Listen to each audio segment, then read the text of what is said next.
चंदनपुर नाम का एक छोटा सा गांव था, जहां मिट्टी की खुशबू और गरीबी दोनों साथ साथ रहती थी। उसी गांव के एक कोने में एक झोपड़ी थी, जिसमें रामू कुम्हार अपनी पत्नी कोमल, नन्ही सी बेटी गुड़िया और अपनी बूढ़ी माँ के साथ गुजारा करता था।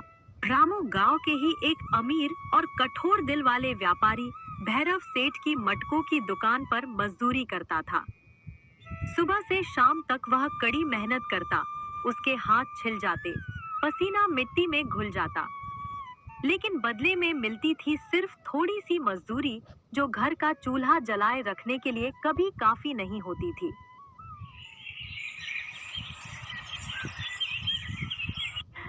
सुनिए जी, कल सेठ भैरव ने फिर वही पुरानी मजदूरी दी। दिन भर धूप में काम करते हैं और मिलता क्या? माँ की दवा खत्म हो गई है, राधा के कपड़े भी फट गए हैं। मैं समझ नहीं पा रही क्या करें। मैं क्या करूं कोमल, भैरव सेठ बस इतना ही देता है। रोज सुबह से शाम तक मिट्टी में घुस जाता हूं, पर मेहनत का मोल अब दुनिया में कहाँ मिलता है।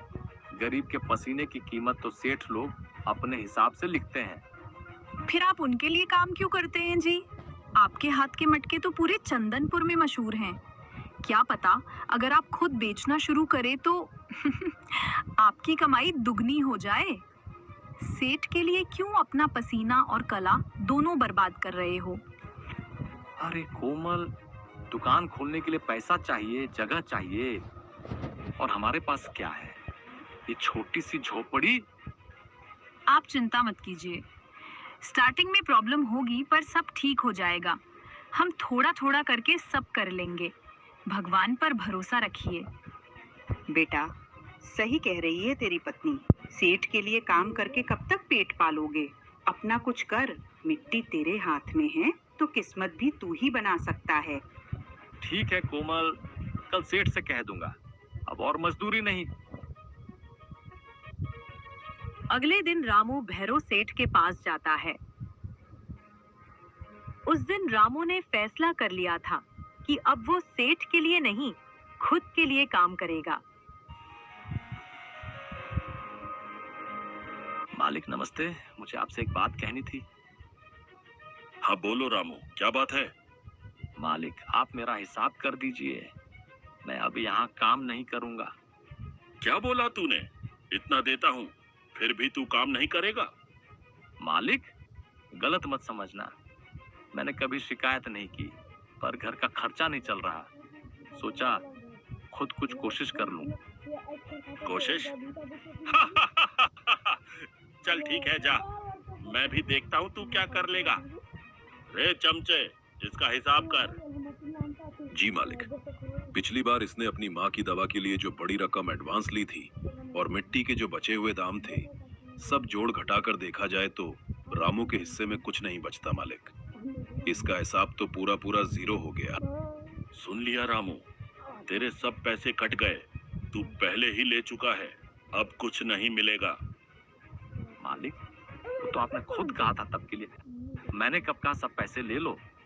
ये तो अन्याय है। बस खामोश रह, औकात देख अपनी। तू मुझे मेरा हिसाब समझाएगा? हाँ, तेरे हाथ की मिट्टी में वो दम नहीं जो दुकान खोले। जा जा, और हाँ, जब हार कर वापस आएगा ना, तब 2 गुनी गुलामी करने को तैयार रहना।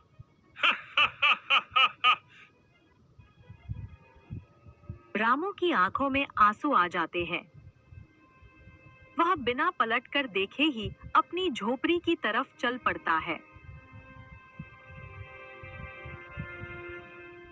क्या हुआ जी? सेठ ने पैसे दिए क्या? नहीं कोमल, सब पैसे काट दिए। कहते हैं तो मैंने पहले ही ले लिया था, मुझे भगा दिया। हंस के बोला, देखते हैं कैसे दुकान खोलते हो। सुनिए जी, पैसे चले गए तो क्या हुआ? हिम्मत तो हमारे पास है ना, हम सब मिलके करेंगे। माँ मिट्टी बनाएंगी, मैं बिक्री में मदद करूंगी। गुड़िया छोटी है पर दुआ तो करेगी। बेटा, दुकान नहीं, अपना सपना खोल। सेठ ने तेरा पैसा नहीं रोका, तेरी किस्मत रोकी है। अब वक्त है उसको तोड़ने का।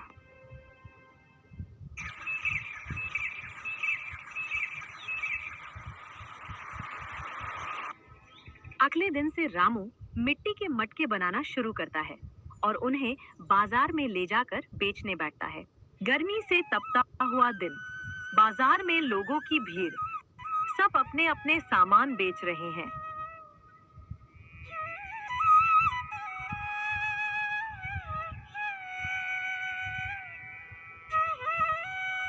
बीच में रामू एक पेड़ के नीचे मटके, घड़े और दिए सजाता है। उसके चेहरे पे उम्मीद है, पर दिल में थोड़ा डर भी। आइए आइए, रामू कुम्हार के ठंडे मटके, सस्ते और मजबूत।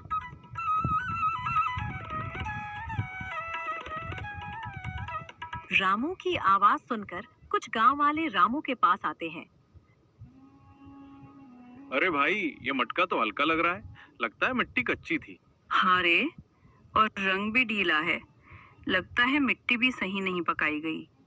भैरव के मटके देखे हैं, एकदम चमकदार। बहन जी, मिट्टी चाहे सिंपल हो, पर मेरे मटके दिल से बनाए गए हैं। पानी रखिए इसमें, देखिएगा ठंडक और स्वाद दोनों मिलेंगे।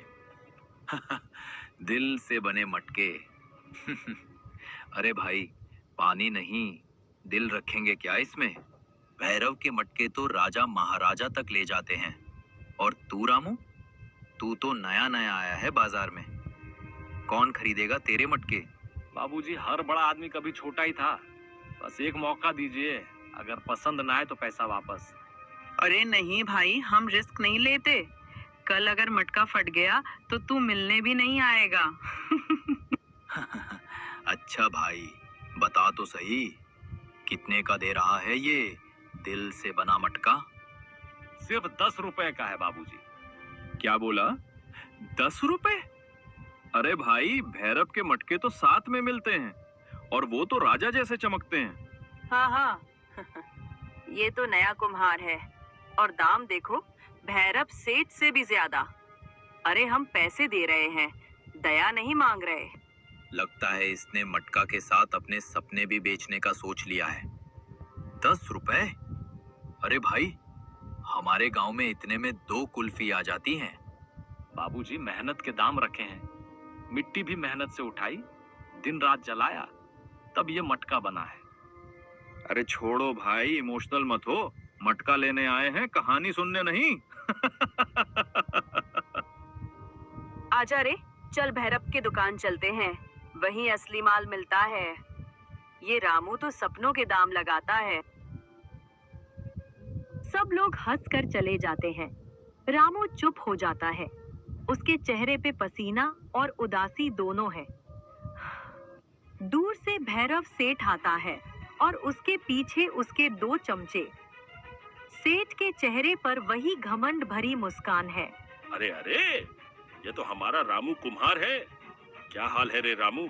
मुझे लगा था तू अपना ये मिट्टी का नौटंकी बंद करके वापस मेरे पास आ जाएगा, पर तू तो लगता है अपनी जिद पर अड़ गया है। सेठ जी, जिद नहीं, विश्वास है। मैं अपनी मेहनत से जीना चाहता हूँ।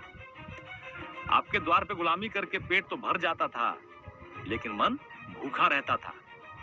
सुन रे मन भूखा, मन से कोई जीता है क्या? पेट भरता है पैसों से, और पैसा मिलता है धंधे से, जो तुझमें कभी था ही नहीं। देखो सेठ जी, ये देखो। क्या मिट्टी का काम किया है, ऊपर से पूरा खुरदुरा, नीचे से टेढ़ा मेढ़ा।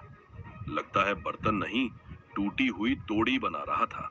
और देखो इसके रंग को, बिल्कुल फीका, जैसे मैदा में मिट्टी घुमा दी हो। हाँ सेठ जी, मेरा बर्तन चमकदार नहीं है, पर इसमें मिट्टी की सच्चाई है। मैं चमक के पीछे नहीं, मजबूती के पीछे भागता हूँ। वाह वाह, बड़े बड़े बोल। पर सच ये है रामू, तेरे हाथ की मिट्टी में दम नहीं है। तेरे बर्तन बिकते नहीं, क्योंकि तेरा नसीब ही कच्चा है। समझा? यह गांव सिर्फ भैरव सेठ के माल पर जीता है। शहर की मिट्टी, चमकदार मिट्टी, महंगी मिट्टी, तेरे जैसे को यहाँ कोई नहीं पूछता। सेठ जी, मिट्टी बेकार नहीं होती, बस उसको समझने वाला हाथ चाहिए। आप शहरों की मिट्टी में सोना ढूंढते हैं, और मैं अपने गांव की धरती में जीवन। फर्क वही है। बहुत बोलने लगा है रामू। लगता है 2 दिन का धूप में बैठना तुझे फिलोसोफर बना गया। ठीक है, बोल दिया तूने, पर याद रखना, जब हार के मेरे पास वापस आओगे ना तो तनख्वाह भी आधी मिलेगी। चल रे चमचों, चलते हैं, मिट्टी के राजा से मिल लिया। भैरव सेठ और उसके चमचे हंसकर निकल जाते हैं। रामू का चेहरा शांत है, पर आंखों में जज्बात उभर रहे हैं। सुबह से दोपहर हो चुकी है। सूरज अब अपने